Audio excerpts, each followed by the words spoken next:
ETF index mutual funds నేర్చుకుని stock మార్కెట్లో రాణించాలనుకుంటున్నారా? వెంటనే ఈ నెంబర్కి కాల్ చేయండి. హాయ్ హలో నమస్తే, welcome back to Suman TV. ప్రస్తుతం మనతో పాటు ఉన్నారు మేనేజ్మెంట్ కన్సల్టెంట్ సంపత్ సముద్రాల గారు. సార్తో మాట్లాడు. నమస్తే సార్. నమస్తే సార్, అమెరికా మనం రీసెంట్గా కొన్ని వీడియోస్ చేశాము లే ఆఫ్స్ మీద అండ్ ట్రంప్ గ్రీన్ కార్డ్ మీద కూడా గుడ్ న్యూస్ అని చెప్పేసి. సో ఈరోజు ఏంటంటే అమెరికాలో వీసా సిస్టంలో కొన్ని మార్పులు అయితే వచ్చాయని చెప్పేసి కొన్ని ఆర్టికల్స్ చూస్తున్నాం, న్యూస్ చూస్తున్నాం. మరి అసలు ఏంటి ఆ చేంజెస్ ఏమొచ్చాయి, అసలు ఆ చేంజెస్ వచ్చాయా రాలేదా అనే డౌట్ కూడా చాలా మందికి ఉంది. మీరేం చెప్తారు సార్? అంటే పాలసీ పరంగా చేంజెస్ ఏం రాలేదు. అది ఏంటంటే స్టేటస్ రిపోర్ట్ అంటారు కదా, ఆ స్టేటస్ రిపోర్ట్లో వెయిటింగ్ లిస్టులు రిపోర్ట్లు ఏవైతే ఉంటాయో అలా ఆ స్టేటస్ అనేది for example it got little delayed by about 30-40 days, about 45 days అది జరిగింది. నెల నెల బులెటిన్ వస్తుంది. ఓకే, ప్రతి నెల యుఎస్ వీసా బ్యూరో ఏదైతే ఉందో ఆ బ్యూరో వాళ్ళు every month they will publish a report. ఆ రిపోర్ట్ పబ్లిష్ చేసిన దాంట్లో ప్రతి ఒక్క కంట్రీ యొక్క వీసా స్టేటస్ ఏమున్నాయి, ఎప్పుడు ఇది అప్లికన్ అవుతుంది అనేది అప్డేట్స్ వస్తూ ఉంటాయి. అయితే నవంబర్లో ఏదైతే వచ్చిందో దాంట్లో భారతదేశానికి సంబంధించి అప్లికేషన్స్ అంటే ఫైనల్ యాక్షన్ను ఒక 10 రోజులు అడ్వాన్స్మెంట్కి వచ్చినట్టయితే మన అప్లికేషన్ వచ్చేసి దాదాపు 40-45 రోజులు డిలే ఫార్వర్డ్ అవ్వడం అనేవి జరిగింది. ఇది మార్పులు అంతే. వీటిని పాలసీ చేంజెస్ అని అనడానికి లేదు, కానీ డిమాండ్ ప్రకారంగా వెయిట్ లిస్ట్ కొద్దిగా మారింది అని చెప్పచ్చు. ఇప్పుడు బ్యాక్లాగ్ అంటారు కదా, ఆ బ్యాక్లాగ్ కొంత 40 రోజులు పెరగడం, 10 రోజులు ముందుకు సాగడం అనేది జరిగింది. అంటే సార్ ఇప్పుడు ఈ బ్యాక్లాగ్స్ అంటున్నారు కదా, ఈ వీసా సిస్టమ్ ఈ బ్యాక్లాగ్స్ ఎలా వర్క్ చేస్తారు సార్ అసలు? ఏం లేదు, ఇప్పుడు వాళ్ళు ప్రతి ఒక్క కంట్రీకి ఇన్ని నంబర్ల వీసాలు మేము ప్రతి సంవత్సరం ఇస్తాం అని పెట్టుకున్నారు. ఎందుకని వాళ్ళు ఎందుకు వీసాలు ఇస్తున్నారు? వాళ్ళ దేశానికి వచ్చే ప్రజానీకం వాళ్ళ ఎకానమీని, వాళ్ళ టెక్నాలజీని వాళ్ళకి పెంపొందించడానికి సహాయపడే వాళ్ళు కావాలి. సో వాళ్ళు ఏం చేస్తారు, అప్లై చేసుకున్న వాళ్ళందరినీ స్క్రూటినైజ్ చేసి వాళ్ళకి ఎవరైతే బెనిఫిషియల్గా ఉంటారో వాళ్ళని ప్రయారిటీ ఇస్తారు.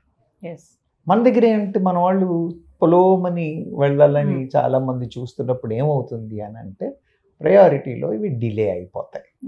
ఇలా డిలే అయిపోయినవన్నీ తర్వాత అక్కడికి వెళ్ళి ఉన్న తర్వాత వాళ్ళకి పర్మనెంట్ రెసిడెన్సీ ఇవ్వడం, సిటిజన్షిప్ ఇవ్వడం, ఇవన్నీ కావాలి అని అంటే ముందు వీసా రావడం, వీసా వచ్చిన తర్వాత అక్కడ పర్మనెంట్ రెసిడెన్సీ రావడం, పర్మనెంట్ రెసిడెన్సీ వచ్చిన తర్వాత సిటిజన్షిప్ రావడం.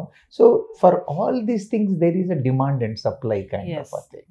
ఈ డిమాండ్ అండ్ సప్లై ఎప్పుడైతే ఇదవుతూ ఉందో వాళ్ళు ఇస్తామని అనుకున్న దానికంటే మనం వాళ్ళు జనాలు ఎక్కువ ఉన్నప్పుడు ఖచ్చితంగా డిలే అవుతుంది కదా, అలా బ్యాక్లాగ్లు ఏర్పడతాయి. మామూలుగా చూసుకుంటే అమెరికాలో వీసాస్ ఇస్తారు కదా, అంటే అవి ఒకసారి రావడానికి కూడా లేట్ అవుతూ ఉంటుంది ఆ ప్రాసెస్ అనేది.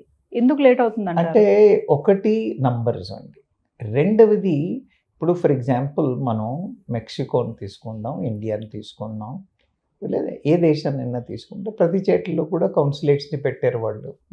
అవునా, కౌన్సిలేట్స్ పెట్టారు, ప్రాసెసింగ్ అవుతుంది. కానీ అక్కడున్న మిషనరీ, అక్కడున్న రిసోర్సెస్, అక్కడున్న efficiency of the staff, you understand. మన దగ్గర కూడా అంతే కదా, ఓ కౌంటర్లో స్పీడ్గా అవుతుంది, ఓ కౌంటర్లో స్లోగా అవుతుంది. It all depends on the human beings and the infrastructure, the policy of the place, and then the number of applications to be processed. For example ఇక్కడో ఆఫీసర్ ఉన్నాడు, అక్కడో ఆఫీసర్ ఉన్నారు అనుకుందాం. ఇక్కడ 1000 అప్లికేషన్లు ప్రాసెస్ కావాలి, అక్కడ 100 అప్లికేషన్ ప్రాసెస్ కావాలి. మరి స్పీడ్ అవ్వట్లేదు అని అంటే ఎలా అవుద్ది, అన్నా కాదా?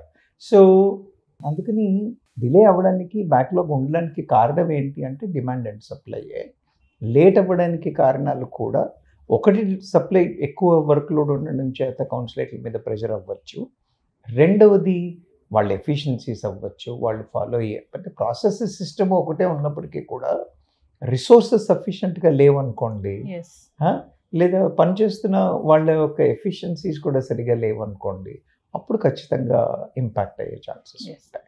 మీరు వీసా బులెటిన్ అన్నారు కదా, అంటే అసలు అది ఎలా వర్క్ చేస్తుంది, మరి ఈ మంత్ బులెటిన్లో వచ్చినటువంటి చేంజెస్ ఏమైనా ఉన్నాయా? అంటే ఇప్పుడు మీరు ఎలక్షన్స్ బులెటిన్ చూస్తాం మనం, అవునా? ఎలక్షన్ బులెటిన్స్లో ఏం చేస్తూ ఉంటారు, ఫస్ట్ రౌండ్ అయిపోయింది, సెకండ్ రౌండ్ అయిపోయింది, థర్డ్ రౌండ్ అయిపోయింది అని ఒక్కొక్క రౌండ్కి వాళ్ళు రిజల్ట్స్ చెప్తూ ఉంటారు. అలా వీళ్ళు కూడా అప్లికేషన్స్ ఏవైతే ఉన్నాయో అవి ప్రతి నెల వాట్ ఈస్ ది స్టేటస్, ఈసారి మేము ఏవి ప్రాసెస్ చేస్తున్నాము, అంటే మనకు తెలుస్తూ ఉంటుంది. నేను 2008లో అప్లై చేశాను, ఇప్పుడు 2006 ప్రాసెస్లో అవుతుంది అని అంటే ఇంకా నేను 2 ఏళ్ల గ్యాప్లో ఉన్నాను. It could be 6 months, 3 months, 5 months, what ever it is. నాకంటే 2 ఏళ్ల వాళ్ళు ముందు ఇంకా పెండింగ్లో ఉన్నారు అనేది తెలుస్తుంది, అవునా? అలాగే నేను 2006 అని అన్నాను కాబట్టి 2006 కన్నా ముందు ఆల్రెడీ ప్రాసెస్ అయిపోయి ఉన్నాయి. You understand my point? So అది ఆ డేటాని ప్రతి నెల వాళ్ళు బులెటిన్గా ఇస్తూ ఉంటారు అన్ని కేటగిరీస్కి. ఇప్పుడు అక్కడ ఎప్పుడైతే మనము వీళ్ళకి ఇచ్చేప్పుడు మొన్న వచ్చిన ఫర్ ఎగ్జాంపుల్ మీరు నవంబర్ బులెటిన్ గురించి ఏదైతే మాట్లాడుతున్నారో ఆ బులెటిన్లో చెప్పింది ఏంటి అని అంటే F4 is advanced by 10 days అని అన్నారు. ఏంటి అని అంటే వచ్చి చూద్దాం మనం. F4 అనేది ది లాస్ట్ కేటగిరీ. అక్కడ సెటిల్ అయి ఉన్న వాళ్ళు సిటిజన్స్, వాళ్ళు వాళ్ళ ఎక్స్టెండెడ్ ఫ్యామిలీ అంటే బ్లడ్ రిలేటెడ్ బ్రదర్ సిస్టర్స్ని వాళ్ళకి ఇవ్వడానికి అవకాశం ఉంది. ఇది లాస్ట్ కేటగిరీ. అలా కాకుండా వాళ్ళ పిల్లలు, పెళ్ళైపోయిన పిల్లలు ఉంటారు కదా, they come in to 1 category. మళ్ళీ ఆ పెళ్ళైన కేటగిరీ అని ఏదైతే అన్నానో US సిటిజన్ యొక్క పిల్లలు, for example somebody gone there, they have become citizens but children are in India but they are married, వాళ్ళకి ఇవ్వడాన్ని దాన్ని వచ్చేసి F3 అంటారు. అలాగే ఇప్పుడు ఆ న్యూస్లో మనం బాగా చూసింది F4 గురించి, మిగతా వాటిలో మార్పులు లేవు అని అన్నారు. సో ఈ F3లో మార్పులు లేవు. అలాగే F2B అని అంటారు. అని అంటే అక్కడికి వెళ్ళిన రెసిడెంట్ యొక్క స్పౌస్ కానీ అన్మ్యారీడ్ చిల్డ్రన్ కానీ వాళ్ళకి ఇవ్వాల్సిన వీసాస్ని F2B అని అంటారు. అలాగే మనం ఏమంటాం F2A అనేది స్పౌస్ అండ్ చిల్డ్రన్కి వస్తుంది. అదే F2B అనేది అడల్ట్ పిల్లలు ఏజ్ అయిపోయిన తర్వాత వాళ్ళు థర్డ్ ప్రయారిటీలోకి వస్తారు. ఫస్ట్ ప్రియారిటీలో మీరు వచ్చినట్టయితే F1 అని అంటే unmarried sons daughters, parents have gone, unmarried daughters and sons are they, వాళ్ళు ఫస్ట్. ఇది US సిటిజన్స్కి. F1 వచ్చేసి US సిటిజన్స్కి, F2A వచ్చేసి పర్మనెంట్ రెసిడెంట్స్కి, మళ్ళీ F2B వచ్చేసరికి అన్మ్యారీడ్ అడల్ట్ సన్ డాటర్ ఎవరైతే ఉన్నారో. ఇలా వాళ్ళు కేటగిరీలుగా పెట్టుకున్నారు. ఈ కేటగిరీ యొక్క పర్ఫార్మెన్స్ అంటే ఏది ఎప్పుడు దాకా మూవ్ అయింది, ఏమైంది అనే update bulletin gives an update on what is the status, who can apply now, where is the procedure now, pending now అని డీటెయిల్స్ ఇస్తుంది. అలా ఇది నవంబర్లో వచ్చిన బులెటిన్ యొక్క సమాచారం. అంటే సార్ ఇప్పుడు ఈ బులెటిన్ అన్నారు కదా, వీసా బులెటిన్ అని చెప్పేసి, దానివల్ల మన ఇండియన్స్కి ఏమైనా ప్రాబ్లం ఉంటుందా? లేదమ్మా, ఇది నేనేమన్నాను, it's a report. It is a report, it is not saying anything. ఆ రిపోర్ట్ ఏం చెప్తోంది? ఫర్ ఎగ్జాంపుల్ మనం వెళ్ళి నవంబర్ రిపోర్ట్ని చూద్దాం.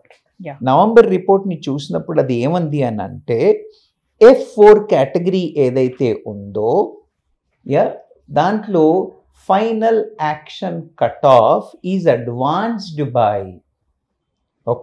advanced by 1 week to March 8, 2006 అని అన్నాడు. అంటే ముందున్న డేట్ కంటే ఒక వారం రోజులు అడ్వాన్స్ అయింది అని చెప్తున్నాడు. It is an information. అలాగే application is forwarded by to August 1.5 months, అదే 45 daysకి ఫార్వర్డ్ అయ్యింది అని చెప్తున్నా. It's an update being given. దీనివల్ల తేడా ఏం మారిపోయిన రావట్లేదు. కానీ మీరు చూడండి, ఇవాళ మనం ఎప్పుడున్నాం? 2024లో ఉన్నాం. ఎప్పుడు అప్లికేషన్లు ప్రాసెస్ అవుతున్నాయి, ఎప్పుడు వాళ్ళకి ఎలిజిబిలిటీ ప్రాసెస్ మాట్లాడుతున్నారు? 2006, 2008. అంటే మనకి ఏం తెలుస్తుంది? మనకేం తెలుస్తుందంటే ఊరికే అనవసరమైన ఆశ పెట్టుకుని అవునా కదా. I don't really understand why should people run like that. You understand my point, especially సిబ్లింగ్లు. You got my point. yes I don't think because మనం ఎంతసేపు డిమాండ్ ఎక్కువ చూపిస్తే వాళ్ళ దగ్గర అంత డిలేలు అవుతూ ఉంటాయి. మనం ఎప్పుడైతే ఏం యూఎస్ నా దేశం భారతదేశం అన్న కాన్సెప్ట్లోకి వచ్చారనుకోండి, అప్పుడు ఈ డిలేలు ఖచ్చితంగా కట్ షార్ట్ అవుతాయి. yes you understand my point. విపరీతంగా మన వాళ్ళు క్రేజ్ చూపించేసరికి అక్కడ డిమాండ్ పెరిగి వాళ్ళు అతను ఇంకొకటి, ఇది మన దేశంకే ఇలా ఎందుకు ఉందండి, వేరే దేశాలకు ఎందుకు లేదు, మరి మెక్సికో ఆ రిపోర్ట్లో మెక్సికో గురించి చాలా చేంజెస్ ఉన్నాయని మాట్లాడారు కదా అని అనొచ్చు. మీరు అలా చూసినట్టయితే ఆ డిమాండ్ అండ్ సప్లై మీద, ప్రాసెస్ మీద మెక్సికో వాళ్ళు కూడా చాలా విపరీతంగా చూస్తారు. అయితే నేను ఇంతకుముందు చెప్పాను, ప్రాసెస్ కానీ ఒక పర్టికులర్ కేటగిరీలో అర్థమైందా, ఒక పర్టికులర్ కేటగిరీలో మార్పులు రావచ్చు అంతే తప్పితే వేరే దేశాల్లో ఇంకొకటి యుఎస్ వాళ్ళు ఇచ్చేప్పుడు కూడా ఒక్కొక్క దేశానికి కోటాలు పెట్టుకున్నారు. Quota okay, when they have given such kind of limitations and guarantee these thing, అవి కొన్నిసార్లు ఏమవుతాయి, కొన్ని కేటగిరీలో వాడబడతాయి, కొన్ని కేటగిరీలో వాడబడవు. వాళ్ళు ఒకవేళ ఆ కేటగిరీని అడ్జస్ట్ చేసినట్టయితే ఇంకొంచెం స్పీడ్ పెరగడానికి అవకాశాలు ఉన్నాయి. తర్వాత కొన్ని కంట్రీస్ నుంచి ఎక్కువగా లేరు, కొన్ని కంట్రీస్లో డిమాండ్ ఉంది అని అంటే, if these people who are coming from those countries are adding value to them, they have to take a political decision. It should happen as a government policy decision, saying that 100 mandi gaadu, we will take 110 now and annar ankondi, 10% speed will improve. అంటే sir మన Indians కి visa పొందడానికి challenges ఏమైనా ఉన్నాయా అంటే? Challenges ఏం challenges ఏం లేవమ్మా, మన competition challenge. You understand my point. మన దగ్గర ఇప్పుడు F1B ముందు స్టూడెంట్ వీసా, తర్వాత F1B H1B వీసా, అవునా? సో ఇలా ఇన్ని రకాల వీసాలు ఉన్నప్పుడు అన్నింట్లో కూడా కాంపిటీషన్ ఉంది. You understand my point. మన వాళ్ళే మనకి కాంపిటీషన్. అక్కడున్న నంబర్స్ని వాళ్ళు పెంచేంత వరకు ఐదర్ మన కాంపిటీషన్ తగ్గాలి లేదా వాళ్ళ నంబర్లు పెంచాలి. సార్ ఇప్పుడు H1B అన్నారు కదా, H1B L1 వీసా ఉన్న వాళ్ళు కానీ వాళ్ళ ఫ్యామిలీస్ ఉన్న వాళ్ళు కానీ వాళ్ళు ఏం చేయాలంటారు? అమ్మా ఇప్పుడు నేను అదే చెప్పాను, మనం లాస్ట్ టైం మాట్లాడుకున్నప్పుడు కూడా L1 వీసా గురించి మాట్లాడుకున్నాము. ఎప్పుడైతే L1 వీసాతో వెళ్తారో వాళ్ళు మేనేజరియల్ కెపాసిటీలోనో ఒక 10 ఏళ్ళ ఎక్స్పీరియన్స్తోనో వెళ్తారు కాబట్టి వాళ్ళకి ఖచ్చితంగా స్పౌస్ ఫ్యామిలీ ఉంటారు ఖచ్చితంగా. అయితే ఫ్యామిలీని తీసుకుని వెళ్ళైనా ఉండి ఉంటారు, లేదా ఫ్యామిలీస్ని ఇక్కడ పెట్టైనా ఉంటారు. కాబట్టి they will be under tremendous stress. L1లో ఉన్నవాళ్ళు అందుకనే ఫ్యామిలీస్ తీసుకెళ్లే ముందు they have to be very very cautious and this thing, because అక్కడికి వెళ్ళిన తర్వాత if they don't get what you call, ఎందుకంటే 7 years అయితే ఖచ్చితంగా ఉంటుందమ్మా, 7 years దాకా అయితే ఉంటుంది. కానీ ఈ మధ్యలో ఎప్పుడో ఉద్యోగం పోవడమో, మార్కెట్ మార్పులు రావడమో ఇలాంటివి ఏమైనా జరిగితే 60 రోజులు డిసైడ్ చేసుకుని ఇంకో ఎంప్లాయ్మెంట్ తెచ్చుకోవాలి. తెచ్చుకోలేని పరిస్థితుల్లో ముఠాముళ్ళే సర్దుకుని ఇంటికి వచ్చేయాల్సి ఉంటుంది. ఒక్కడే వెళ్ళిన వాడికి పెద్ద ఇబ్బంది ఉండదు. But when he takes family, when he takes kids who are school going, college going and all, it creates lot of challenges. కాబట్టి L1 వీసా మీద వెళ్ళే వాళ్ళు చాలా జాగ్రత్తగా ఉండాలి. లేదు మేము ఫ్యామిలీస్ని తీసుకెళ్తాము లేదా అని అనుకుంటే they should be always on the toes to improve their skill set, be ready for employment change, and then they should be able to get their what you call alternate employment if this employment goes and they get an alternate visa. అలాంటి అరేంజ్మెంట్లు, అలాంటి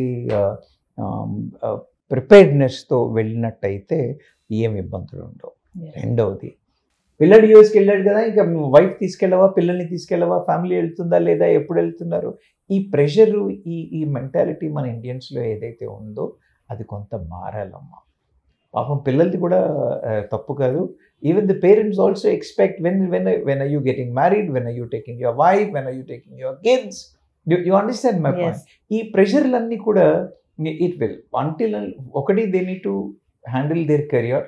they have already career challenges ఉన్నాయి. Career challenges పక్కన పెట్టుకుని this family will become another pressure.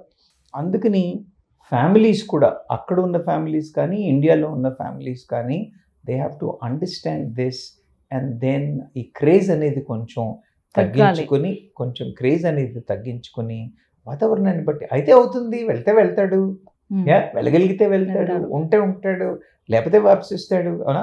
ఢిల్లీకి వెళ్తున్నాం, ఢిల్లీలో 4 ఏళ్ళు ఉంటాం, నచ్చట్లేదు వాపస్ వచ్చేస్తున్నాం. అవునా? బెంగళూరు ప్లేస్మెంట్స్ ఉంటున్నాయి, బెంగళూరుకి వెళ్తున్నాం, 4 ఏళ్ళు వచ్చేస్తాం. When we go to Goa we feel like being there, we come back. You understand my point? అలాంటి మైండ్ సెట్లో ఉంటే మాత్రం ఖచ్చితంగా ఏమీ ఇబ్బంది ఉండదు. అలా లేనప్పుడే ఇష్యూస్. సరే, మరి ఇప్పుడు బ్రదర్ అండ్ సిస్టర్స్ ఉంటారు అక్కడ, వాళ్ళ ద్వారా మనం వెళ్ళాలి అంటే ఏం చేయాలి? ఇప్పుడు అదే చెప్తున్నాను కదా, ఈ F4 అనేది మనం ఏదైతే మాట్లాడుతూ ఉన్నామో అదే. ఒకవేళ మన బ్రదర్ సిస్టర్స్ అక్కడ ఉండి వాళ్ళకి సిటిజన్షిప్ వచ్చినట్టయితే వాళ్ళు మనకి సిబ్లింగ్ వీసాస్ ఇప్పించగలరు. కానీ అవే చూపించాం కదా, 2006, 2008 ఆ రేంజ్లో ఉన్నాయి. అవునా? So what I'm trying to say, we should actually stop expecting. If it happens, it happens. అదే గోల్లా పెట్టుకుని ఉంటే కొంచెం ఇంతకు మునుపు ఇంత డిమాండ్ లేదు కాబట్టి. Say for example when my brother went about 3 decades before, the times were different. Today the times are different, so we need to be careful. ఏం లేదు, టూ మచ్ ఆఫ్ క్రేజ్ వద్దు అంటున్నాను అంతే. ఇంకోటిసారి వీసా మనకి త్వరగా రావాలి, డిలే అవ్వకుండా ఉండాలంటే రూల్స్లో ఏమైనా చేంజెస్ రావాలంటారా? ఖచ్చితంగా కదా. అంటే రూల్స్లో చేంజ్ అని ఏం కాదు, కానీ పాలసీ ప్రకారంగా ఇవాళ వాళ్ళు నేను చెప్పాను కదా 80,000 ఏదో కోటా పెట్టుకున్నారు వాళ్ళు. అలా కాకుండా they have to increase those numbers. When will they increase those numbers? When they have find some more value and they wanted. అలా కాకుండా వేరే కంట్రీస్ టోటల్గా వాళ్ళ దగ్గర ఉన్న ఆ తర్వాత ఇప్పుడు వాళ్ళు పొలోమని జనాల్ని అలౌ చేసిన అక్కడ సిటిజన్స్ ఒప్పుకోవద్దు. You understand my point? అక్కడ సిటిజన్స్ వాళ్ళ రైట్స్ వాళ్ళకి కాంపిటీషన్ పెరిగిపోతుంది అని. కాబట్టి it's a challenge to the government there also.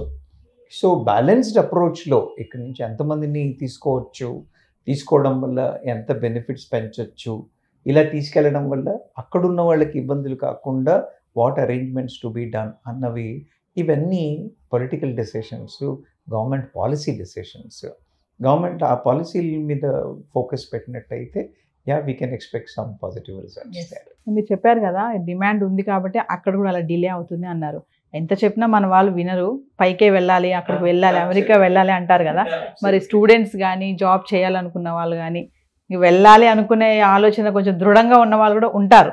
అలాంటి వాళ్ళకి ఏం చెప్తారు ఫైనల్గా? నేనేమంటానమ్మా, వెళ్ళాలని ఉన్నవాళ్ళు వెళ్ళాలి, ప్రయత్నించడంలో తప్పులేదు. అయితే ఏమంటున్నానంటే నేను don't be over ambitious. You got my point. US పోతానని చెప్పి ఇక్కడ కెరీర్ పాడు చేసుకోమాకండి. You got my point. యూఎస్కి వెళ్దామని చెప్పేసి ఇక్కడ కెరియర్లు పాడు చేసుకోమాకండి.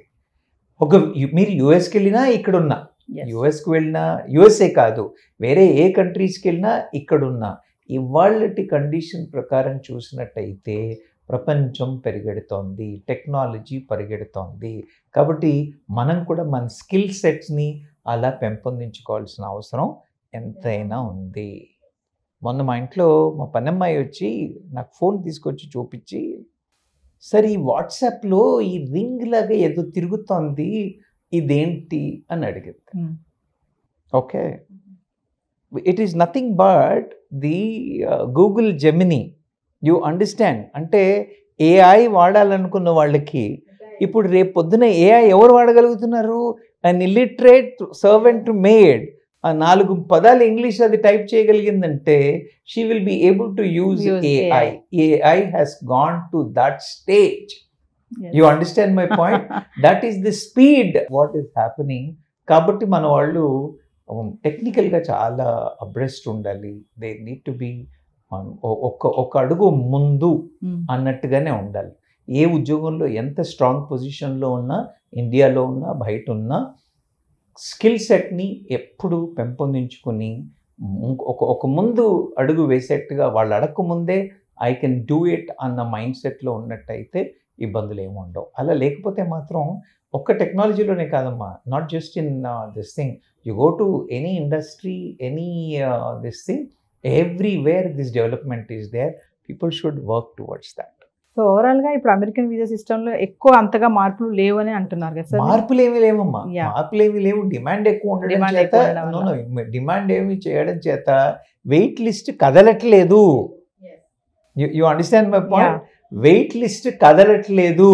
కొన్ని పరిస్థితుల్లో వెయిట్ లిస్ట్ ఇంకా పెరుగుతోంది. యా, వెయిట్ లిస్ట్ అనకంటే wait list time. Yes, you understand my point? మన తిరుపతి డబ్బాలు ఉంటాయి కదా ఉండేలు. కూర్చోడానికి, యా, యా, ఇంకెప్పుడు వదులుతారు అంటే ఫస్ట్ డబ్బా ముందు వదులుతారు, వదులుతారు. తర్వాత నెక్స్ట్ రూమ్, తర్వాత నెక్స్ట్ రూమ్ అని. అవునా? So where are we fitting in? మనం డిమాండ్ పెరిగినట్టయితే రూములు పెరుగుతాయి, వెయిటింగ్ పెరుగుతుంది.